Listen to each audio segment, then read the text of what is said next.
जिस संत ने मुझे ज्ञान दिया, और ये ज्ञान भी जरूरी है, क्योंकि जिस नौजवान के पास गुरु का बिलीफ सिस्टम नहीं है, वो उस नाव की तरह है जो बिना चप्पू के समुद्र में चल रही है। If you don't stand for something, you will fall for anything. अगर तुम्हारे भीतर कोई विश्वास नहीं है तो तुम्हें कोई भी कुछ भी दे देगा, तुम उसके पीछे चल पड़ोगे। खुद का बिलीफ सिस्टम होना बहुत जरूरी है, खुद का विश्वास होना बहुत जरूरी है। और गुरु कौन? जो तुम्हें ये बिलीफ सिस्टम देता है, क्योंकि यही बिलीफ सिस्टम तुम्हें ताकत देगा, यही ताकत तुम्हें होप देगी, एक आशा कि हाँ कल को कुछ और अच्छा हो सकता है। और अगर आशा होगी कि कल को कुछ और अच्छा हो सकता है तो तुम मेहनत करोगे, और अगर आशा नहीं तो तुम हताश होकर बैठ जाओगे। और जिसने मेहनत ही नहीं की, जिसमें जिगराई नहीं, उसको कभी सफलता प्राप्त होगी नहीं। एक आशा होनी चाहिए ना। अगर आशा नहीं तो वो आदमी कौन जो पहले दिन जिम जाएगा, पहले दिन 5 मिनट ट्रेडमिल करेगा, फिर पहले दिन वेइंग मशीन पे चढ़ेगा, देखेगा आधा किलो भी कम नहीं हुआ, मैं कल से नहीं आ रहा, होपलेस होपलेस। अरे भैया 50 साल के पकोड़े 5 मिनट में तो जलने नहीं वाले।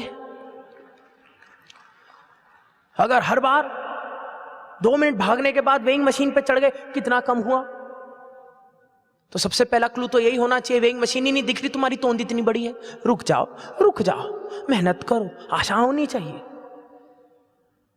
एक विश्वास होना चाहिए अपने आप पर कि हाँ करत करत अभ्यास जड़मति होत सुजान। और गुरु कौन? जिसको देख के एक होप मिलती है, एक आशा मिलती है कि हाँ चलो ठीक है, फिर चल रहे हो, फिर थोड़ी बाद देख रहे हो, हाँ एक आशा है। तो तब तुम ये नहीं सोच रहे कहाँ पहुंचना है, तब तुम ये सोच रहे हो बस आज के लिए एक कदम, आज के लिए एक साधना, एक कदम एक साधना, एक कदम एक साधना। और इस एक कदम में, एक साधना में, 1 फुट में, 1 इंच में, 1 मीटर में तुम पाओगे एक दिन हिमालय चढ़ जाओगे और अपने गुरु के साथ खड़े मिलोगे।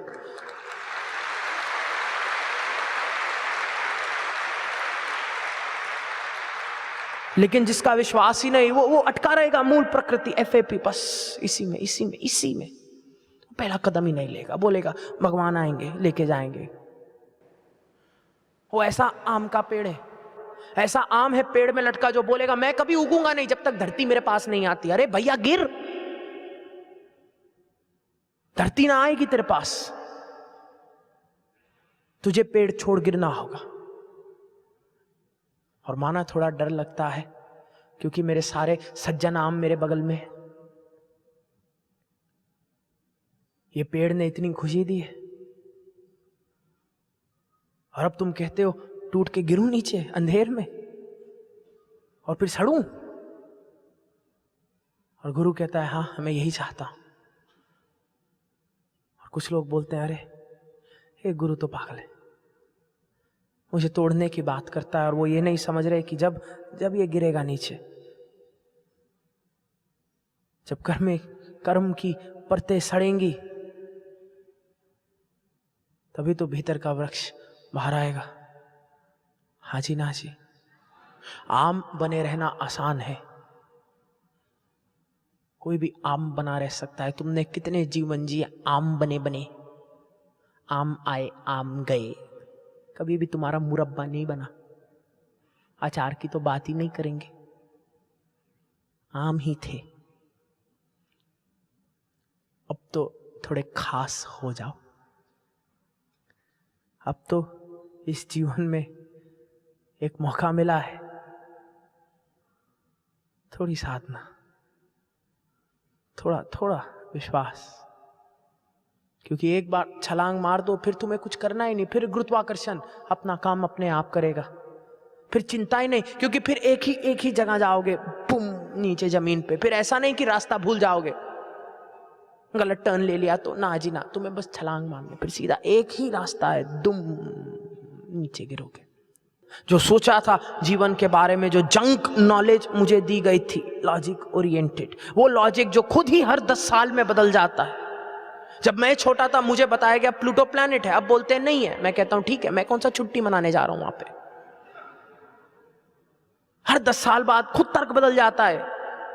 एक कहने वाले कभी कहते थे पृथ्वी चपटी है, अब कहते हैं गोल है, बड़ी अच्छी बात है। मेरे को क्या फर्क पड़ता है।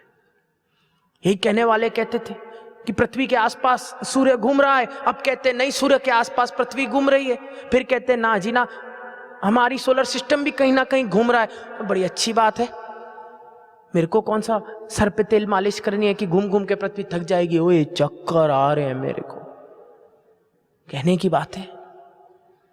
हर 10 साल बाद तर्क बदल जाता है, बोलने वाला कोई नई थ्योरी ले आता है, कहने वाला कोई नई तर्क ले आता है, लेकिन मजे की बात, जो क्रिएटिव आदमी है वो अपना खुद का एक इकोसिस्टम बनाता है, और उसके इकोसिस्टम में उसके खुद के नियम है, उसके खुद के कायदे, उसके खुद के कानून है।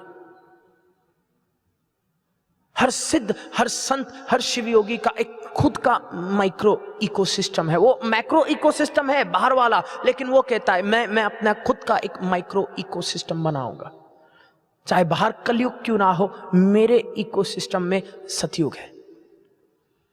क्योंकि दुनिया को बदलूं ना बदलूं, मैं अपने विचार को बदल सकता हूं, और अपने विचार और मन से मैं अपने परिवार के जीवन में खुशी ला सकता हूं। और अगर मैंने अपना माइक्रो इकोसिस्टम खूबसूरत बना लिया, तो मेरे ही भीतर से ऐसे विचार, ऐसी उपलब्धियां बाहर आएंगी